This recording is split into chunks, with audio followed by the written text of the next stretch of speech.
नमस्कार, मेरा नाम डॉक्टर अमिता शुक्ला है। मैं लखनऊ में एससी त्रिवेदी ट्रस्ट हॉस्पिटल में गायनेकोलॉजिस्ट की तरह कार्यरत हूँ। आज हम लोग यहाँ पर बहुत ही इम्पोर्टेंट टॉपिक पे डिस्कशन करने जा रहे हैं। गर्भावस्था के दौरान, प्रेगनेंसी के दौरान होने वाली कुछ ऐसी परेशानियां हैं जिसके कारण से माँ और बच्चे दोनों पे खतरा हो सकता है। जिसमें से एक परेशानी है प्रेगनेंसी इंड्यूस्ड हाइपरटेंशन, मतलब कि प्रेगनेंसी के दौरान माँ का ब्लड प्रेशर बढ़ना। आमतौर पर जब प्रेगनेंसी नहीं होती है तब ब्लड प्रेशर नहीं होता है, लेकिन कुछ पेशेंट्स ऐसे होते हैं जिनका ब्लड प्रेशर प्रेगनेंसी के दौरान बढ़ना शुरू हो जाता है और जिसको बीच बीच में चेक करते रहना बहुत ही ज़रूरी है। आमतौर पे 24 वीक के बाद प्रेगनेंसी इंड्यूस्ड हाइपरटेंशन होने की संभावना ज़्यादा होती है। ये अधिकतर उन लोगों में होता है जिनका वजन थोड़ा ज़्यादा हो या जिनकी डाइटरी या सेडेटरी हैबिट्स अच्छी ना हो। तो यूजुअली हम लोगों का रिकमेंडेशन ये रहता है कि पेशेंट अपनी नॉर्मल जो day to day working habits हैं उनको मेंटेन रखे, बहुत ज़्यादा ना ही एक्सर्शन ले, ना ही बहुत ज़्यादा रेस्ट करे। तो और लेकिन ये परेशानी खाली आपकी दिनचर्या से संबंधित नहीं है, ये जेनेटिकली भी है। जिनके माता पिता को ब्लड प्रेशर की परेशानी होती है उन पेशेंट्स में भी ये ब्लड प्रेशर प्रेगनेंसी के दौरान बढ़ने की संभावना होती है।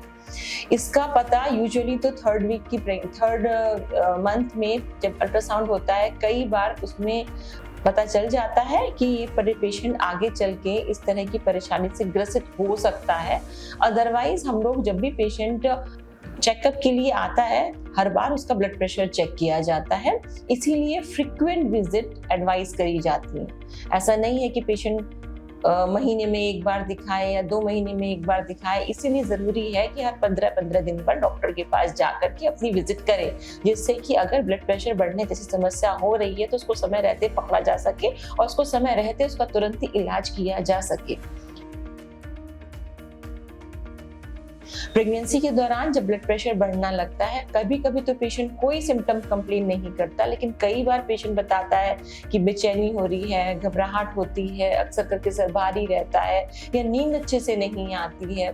कई बार पेशेंट इस तरह की कंप्लेन कर सकता है। या तो फिर दिखने में पेशेंट का हाथों पैरों में सूजन बहुत आने लग जाती है, पैरों में बहुत सूजन आने लग जाती है, शरीर में वजन एकदम से बहुत बढ़ने लग जाता है, चेहरे पे भी पफीनेस होने लग जाती है, तो भी उसका एक लुक वो प्री एक्लेम्प्टिक होने लग जाता है। संभावतः ऐसा लगता है कि ये पेशेंट आगे चल के हो सकता है कि ब्लड प्रेशर से ग्रसित हो। तो उन लोगों में खास तौर पे बहुत ही अटेंटिव होकर के ब्लड प्रेशर रेगुलर चेक करना चाहिए और पेशेंट को भी साउंड कर देना चाहिए कि भाई आप अपने ब्लड प्रेशर का ध्यान रखें, घर पे भी एक मशीन रखें और बीच बीच में दिन में 1 या 2 बार अपना ब्लड प्रेशर चेक करते रहें। और अगर ऐसा लगता है कि ब्लड प्रेशर बढ़ा आ रहा है, 130-80 से ऊपर आ रहा है, तो तुरंत सूचित करें।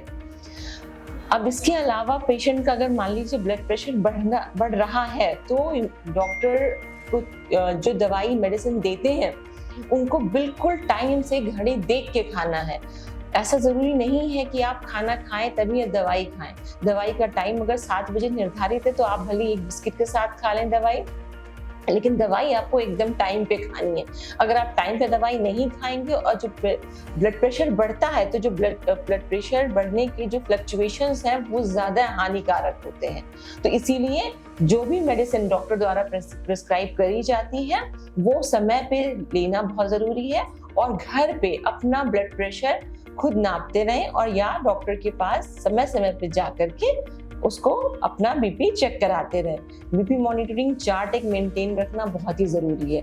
क्यों हमें इस चीज की आवश्यकता है? हमें इस चीज की बहुत ज्यादा आवश्यकता इसलिए है क्योंकि अगर ब्लड प्रेशर प्रेगनेंसी के दौरान बढ़ा रहता है तो माँ के लिए भी खतरा हो सकता है और बच्चे के लिए भी। माँ ब्लड प्रेशर बढ़ने के कारण उसको एक्लेम्पशिया हो सकते हैं, झटके आ सकते हैं, फिट्स आ सकते हैं और जिसकी वजह से बच्चे को भी दिक्कत हो सकती है। या अगर माँ को क्लेम्पशिया नहीं भी होता है तो भी बच्चे के लिए खतरा क्यों है? बच्चे की ग्रोथ अंदर नहीं होती, बच्चे को कभी भी पेट में दिक्कत हो सकती है, पेट में बच्चा खत्म भी हो सकता है। इसलिए ब्लड प्रेशर बहुत ही ज़्यादा खतरनाक है और इस पे सिर्फ होशियारी से इस पे नियंत्रण पाया जा सकता है। अगर आप टाइम पे दवाई ले रहे हैं और टाइम अच्छे से मॉनिटरिंग कर रहे हैं तो इसको बहुत ही आसानी से इस परेशानी को डील किया जा सकता है। यूजुअली वाटर इनटेक 3.5-4 लीटर बढ़ाएं, ऊपर से नमक डाल के ऐसे में ना खाएं। थोड़ा सा आधा घंटा सुबह शाम वॉक ज़रूर करें और कोशिश करें कि टाइम पे मेडिसिन लें, क्योंकि ये दिनचर्या से रिलेटेड नहीं है, ये कई बार जेनेटिकली भी होता है, तो इसमें मेडिसिन ज़रूर से लेनी है। कोई अगर ये सोचता है कि नहीं हम दवाई नहीं खाएंगे, हम नमक कंट्रोल करके तो कंट्रोल कर लेंगे, तो ये एक मिथ है। कृपया करके ऐसा खतरा कतई मोल ना लें। कुछ लोगों का ये मिथ होता है कि अगर हम ब्लड प्रेशर की दवाई खाना शुरू करेंगे तो हमें हमेशा खानी पड़ेगी, तो ये भी मिथ है। अगर आप ब्लड प्रेशर की दवाई प्रेगनेंसी के दौरान खा रहे हैं तो 99% ऐसा होता है कि बच्चा पैदा होने के बाद तुरंत ही आपका ब्लड प्रेशर कंट्रोल हो जाए।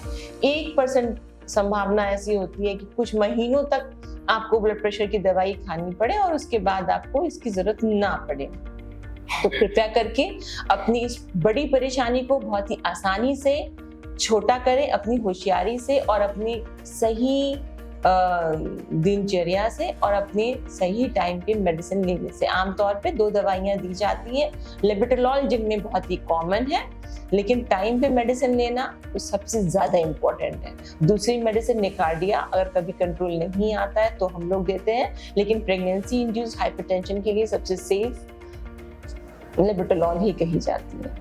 Thank you.